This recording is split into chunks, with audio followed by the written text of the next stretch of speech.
Génesis, capítulo 12, versículo 10. Busque ahí y leemos ahí juntos la palabra del Señor. Dice así la palabra: hubo entonces, ¿qué cosa? Hambre en la tierra. Y descendió Abraham, ¿a dónde? A Egipto, para morar allá, porque era grande el hambre en la tierra. Oramos al Señor. Jesús, gracias porque tengo la oportunidad de compartir en esta tarde de tu palabra, Señor. Háblanos por medio de ella. Jesús, usa mi vida para compartir lo que tú has hablado a mi corazón, a mi mente.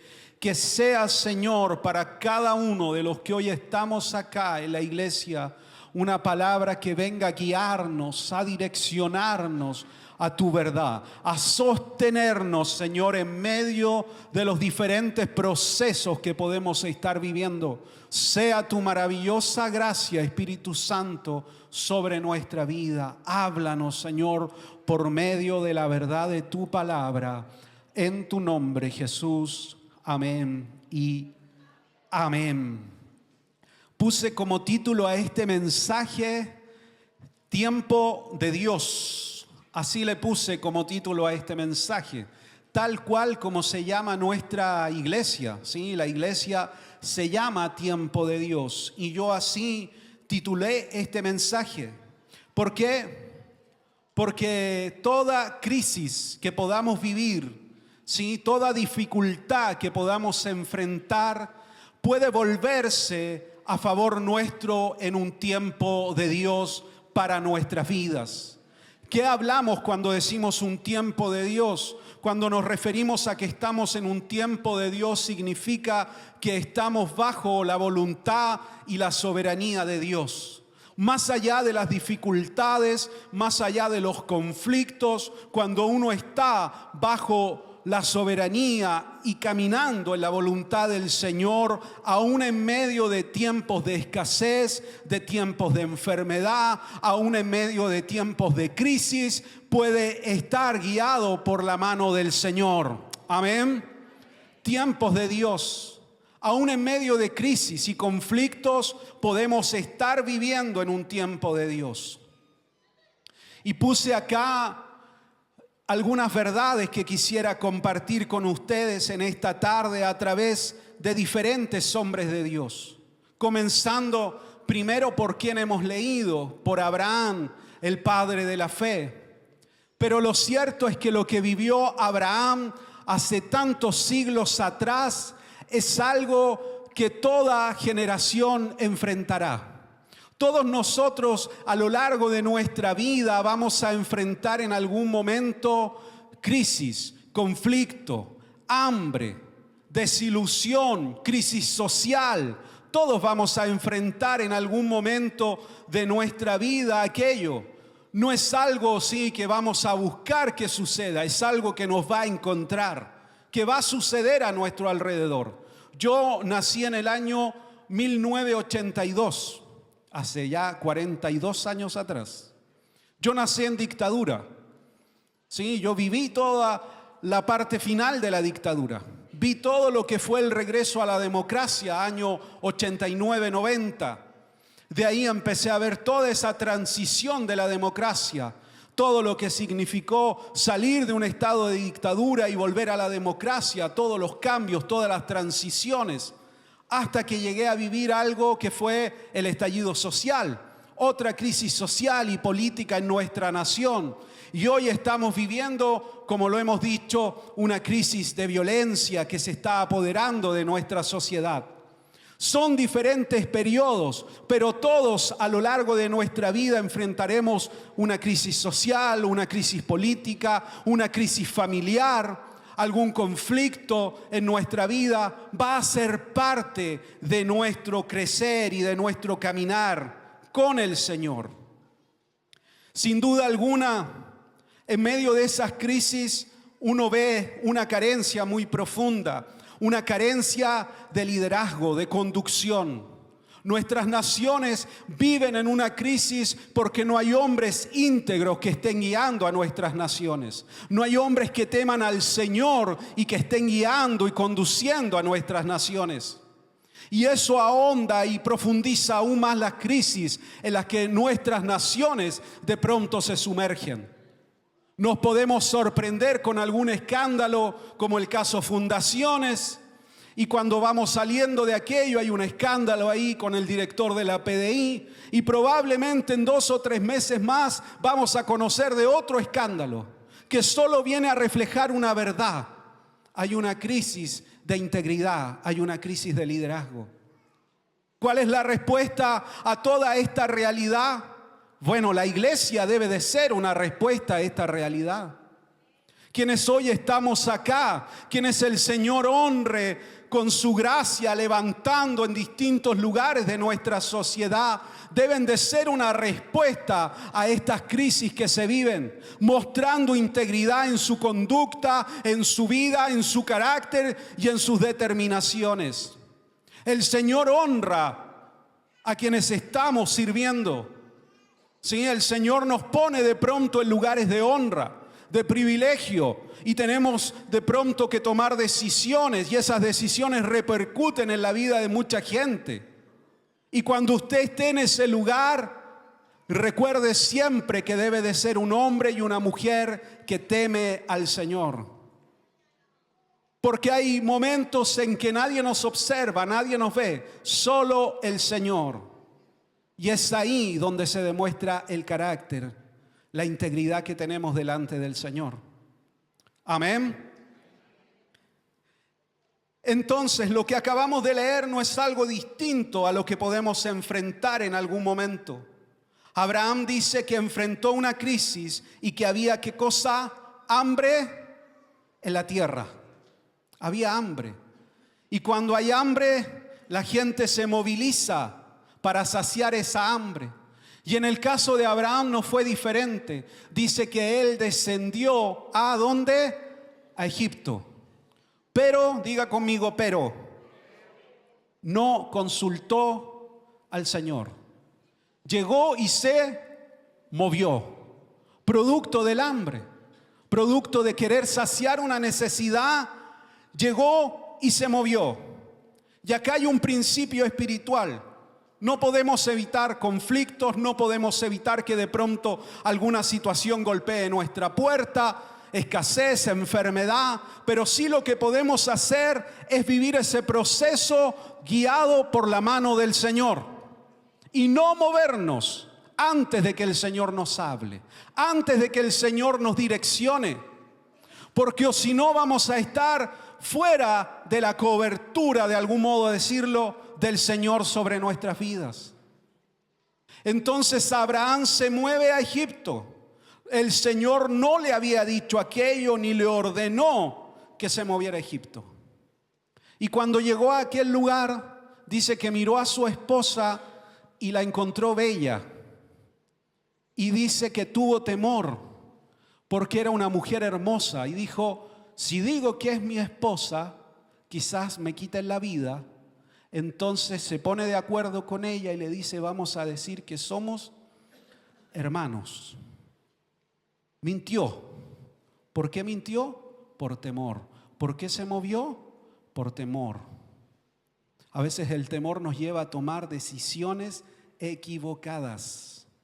El temor de pronto se apodera de nuestro corazón y nos lleva a errar, a tomar decisiones equivocadas.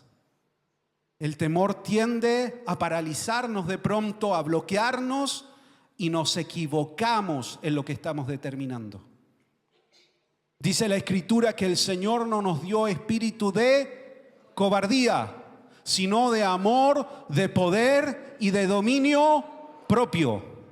Entonces, cuando usted sienta que el temor se está apoderando de usted, ore al Señor y dígale, Señor, dame dominio propio, porque necesito enfrentar esta crisis que se está viviendo sin temor, contigo, tomado de tu mano, El temor es parte de nuestras emociones. No podemos evitar sentirlo frente a alguna circunstancia de la vida. Pero lo que no puede pasar es que el temor nos domine, se apropie de nosotros y nos lleve a equivocarnos. ¿Está conmigo? Que se me queda ahí mirando, no sé si está ahí. Entonces Abraham mintió sin pensar en las consecuencias. Sobre él había una promesa que en su simiente, es decir, en su hijo, y a través de aquella descendencia serían benditas todas las naciones de la tierra. Todo ese plan se puso en riesgo.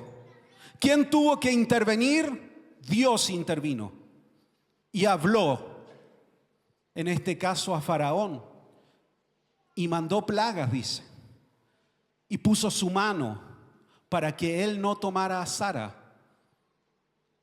Dios intervino. A veces, a pesar de nuestros errores, a pesar de nuestras torpezas, la misericordia del Señor se manifiesta sobre nuestras vidas. La providencia de Dios viene sobre nuestras vidas. Y el Señor en gracia, en favor, en misericordia se manifiesta y nos cubre, a pesar de que podamos haber errado en las decisiones que estamos tomando. Pero siempre debemos de consultar al Señor. Ejemplos de aquello hay en la Escritura. Está la historia de Noemí. ¿Usted se sabe la historia de Noemí? Se la relato velozmente. Noemí, hambre en la tierra nuevamente, decide irse de Belén. Sí, se va, ¿a dónde?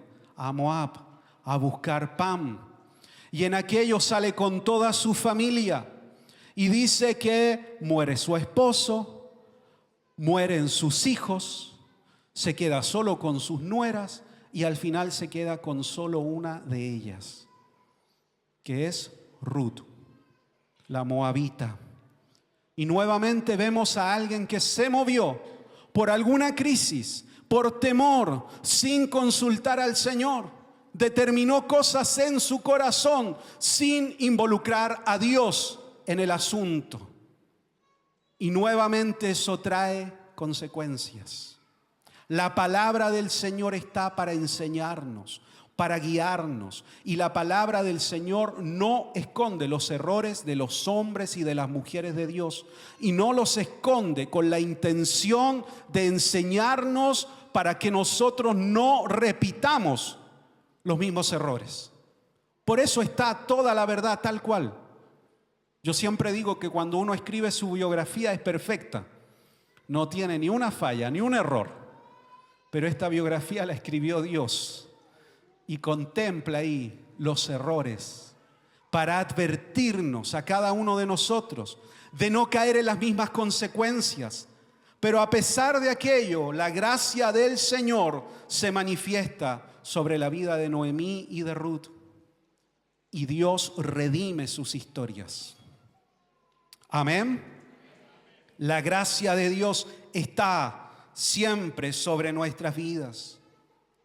Hay otro hombre de Dios, hijo de Abraham, Isaac. Dice la Escritura en Génesis 26, después dice hubo hambre en la tierra. Nuevamente, además dice de la primera hambre que hubo en los días de Abraham.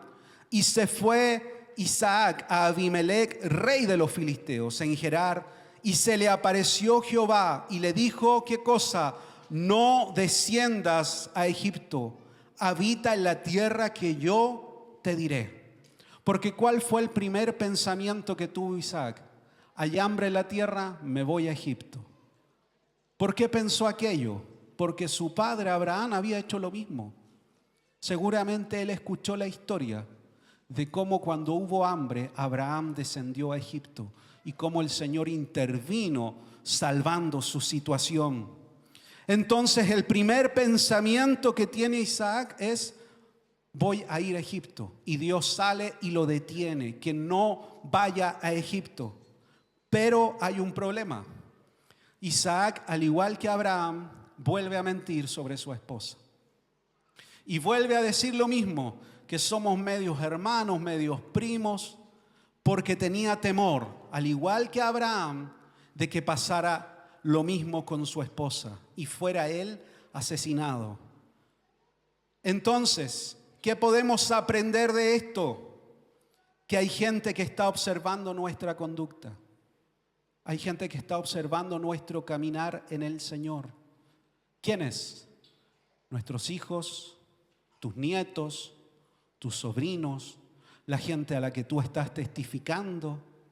La gente observa, no lo que uno habla, lo que uno hace. Y la gente aprende más por lo que uno hace que por lo que uno dice. Ese es un principio. La gente aprende muchas cosas más por imitación que por lo que uno puede enseñar verbalmente. Por lo tanto, Isaac repite este patrón, repite la conducta. Y ahí hay un principio para nuestra vida. Debemos de actuar siempre lo más recto delante del Señor, porque hay alguien que está observando. Y no solo observa nuestra conducta en lo cotidiano, en lo familiar. Hay alguien que está observando la conducta de la iglesia frente a las crisis que se están viviendo. Y eso es el mundo. El mundo nos observa. El mundo ve si nosotros creemos profundamente aquello que predicamos.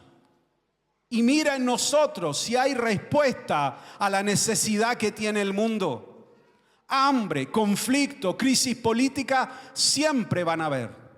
Siempre se van a enfrentar. Pero la respuesta de la iglesia dependerá de cada generación.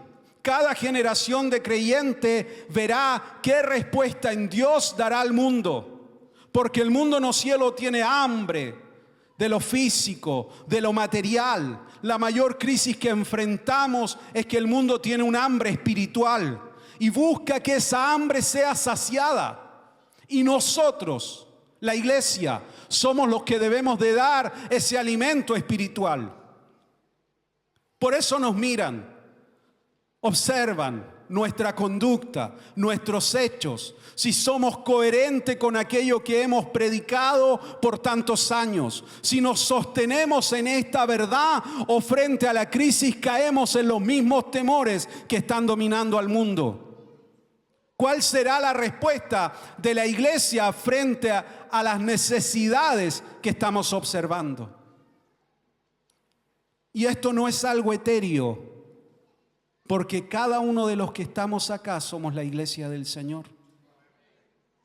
Por eso el llamado insistente a orar, a buscar al Señor y no caer en las mismas conductas. Estamos próximos a vivir elecciones y hay algo que siempre pasa en las elecciones.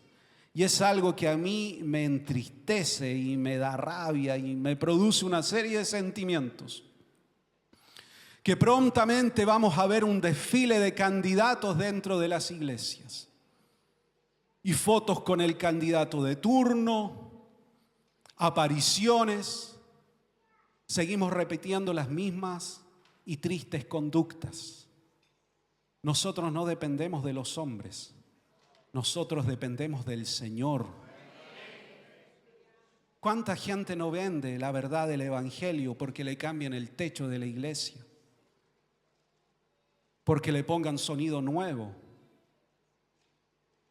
y transan valores, principios y prestan el púlpito a alguien que ni siquiera es temeroso de Dios? Caemos en las mismas conductas. No podemos repetir los mismos errores porque el mundo nos está observando.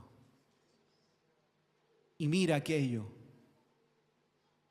y se defrauda del Evangelio, de la iglesia. Nosotros no dependemos de ningún candidato de turno. Nosotros dependemos del Señor.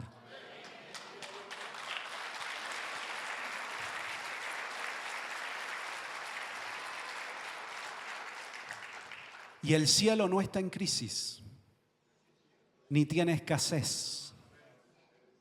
Nuestro Dios tiene todo el poder. Él está firme en su trono Por lo tanto, Él sigue gobernando el mundo, la iglesia y nuestras vidas. Y la respuesta no vendrá del mundo político, no. La ley, la política nunca ha logrado transformar el corazón del hombre.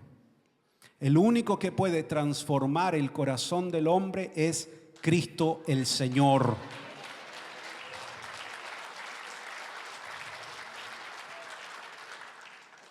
Por lo tanto, el llamado es a consultar a Dios siempre, a no movernos, a no repetir errores del pasado, a no caer en las mismas conductas que han sido de mal testimonio para la iglesia. Hay un hombre también en la Escritura llamado Jacob o Israel después.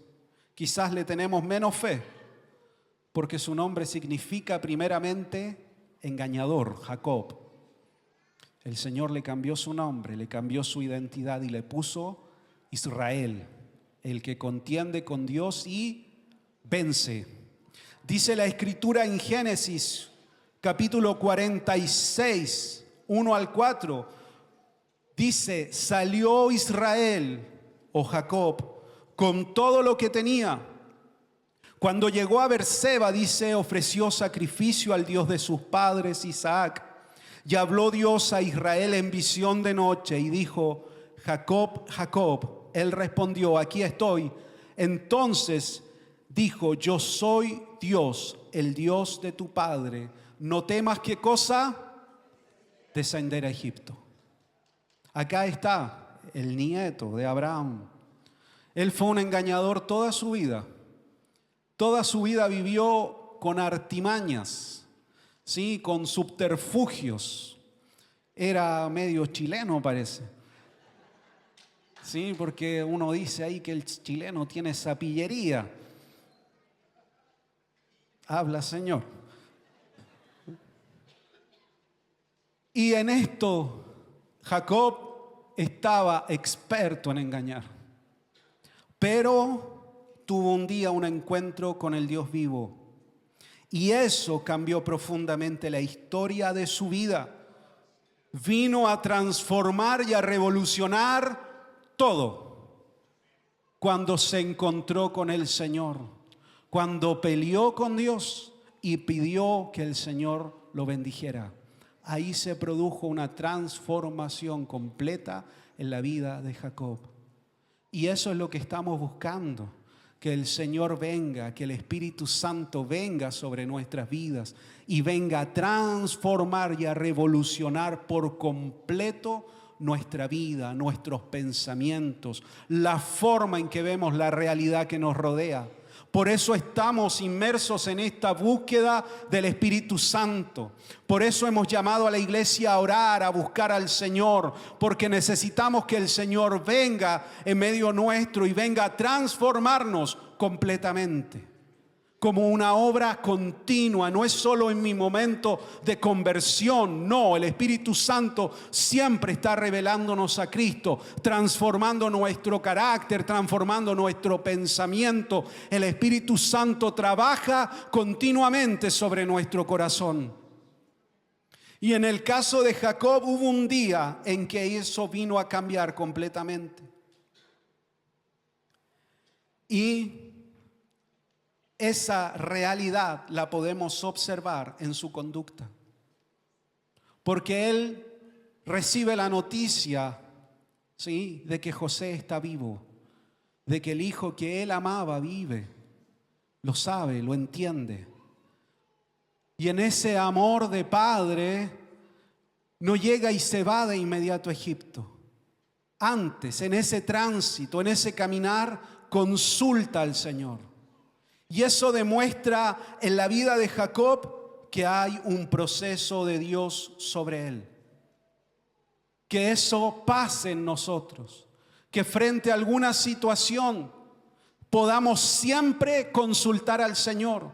Sea tiempo de crisis o tiempo de abundancia. Sea tiempo, sí, de generosidad o de escasez. Que siempre consultemos al Señor en todo tiempo, en todo momento. Jacob se detiene, no llega y parte, sino que sacrifica al Señor para saber si en verdad Dios quiere que descienda a Egipto. Y ahora sí era tiempo de ir a Egipto, porque Dios tenía todo un plan orquestado para preservar la vida de Jacob y de toda su familia, de todos los patriarcas. Y lo que él había dado por muerto, que era José su hijo, estaba vivo. A veces el Señor está trabajando, no vemos y creemos que las cosas ya pasaron, que hay cosas que ya se perdieron, que no son posibles que el Señor restaure, que el Señor vuelva a levantar, que el Señor vuelva a derramar gracia. Pero Dios está trabajando, porque en el Señor el llamado, el propósito no se pierde. Él puede restaurar todo en nuestras vidas. Cuando buscamos al Señor de todo corazón, Él puede restaurarlo todo. Puede nuevamente volver a visitarnos y volver a derramar de su gracia sobre nuestras vidas. José, al ver a su padre, dice la Escritura, que corrió, que lo abrazó, que se lanzó como un niño a llorar, abrazado a su padre. Y a mí me gusta mucho cómo termina la historia de Jacob. Y con esto quiero cerrar. Termina con una escena en que Jacob comienza a adorar al Señor. Ya es un hombre de edad avanzada. Ya no tiene fuerzas. Con mucha dificultad prácticamente no camina. Y en medio de eso dice que él se postra o se arrodilla, no lo puede hacer del todo, sino que se echa sobre su bastón. Sobre su bastón apoya todo su peso y comienza a adorar al Señor. Y dice que está rodeado por José, está rodeado por todos sus hijos. Y en esa escena es que Jacob adora al Señor y ya está pronto a partir a la presencia de Dios. Y yo puse aquí que sea una promesa para mi vida y para tu propia vida. Que cuando llegue el tiempo en que el Señor nos llame, podamos ver la gracia, el amor y el favor de Dios sobre nuestras vidas. Que puedas estar viendo en la gracia, el favor y el amor de Dios sobre tu vida. Y recordar cómo el Señor estuvo contigo en cada episodio de tu vida, en cada encuentro que tú tuviste, frente a cada situación y dificultad, ver cómo la mano poderosa del Señor estuvo sobre tu vida. Y que puedas testificar a tus hijos, a tus nietos, a tu descendencia, del amor y del favor de Dios sobre tu vida. Que cuando llegue ese día, tú puedas decir: he visto la gracia y la bondad de Dios sobre mi vida. Y puedo testificarlo a mi generación, a quienes el Señor me ha dado, me ha entregado. Esa es la escena. Jacob rodeado de todos sus hijos, de todos sus nietos, agradeciendo al Señor porque el Señor estuvo con él. Que podamos verlo al paso del tiempo. ¿Vamos a enfrentar crisis? Sí. ¿Vamos a enfrentar adversidad? Sí, es parte de la vida. Pero yo lo quiero hacer bajo la mano del Señor. Porque sé que bajo su mano voy a pasar, voy a atravesar. Y sé que quizás volveré a enfrentar otra crisis en otro ámbito de mi vida. Pero la mano del Señor estará sobre mí. Y llegará el tiempo en que podré mirar hacia atrás y reconocer la bondad y el amor del Señor sobre mi vida. Y quiero ser hallado fiel por el Señor, para que la fe que el Señor ha puesto en mi corazón sea traspasada a la siguiente generación. Y no acabe conmigo, sino que mis hijos teman al Señor, mis nietos teman al Señor. ¿Puede ponerse ahí de pie?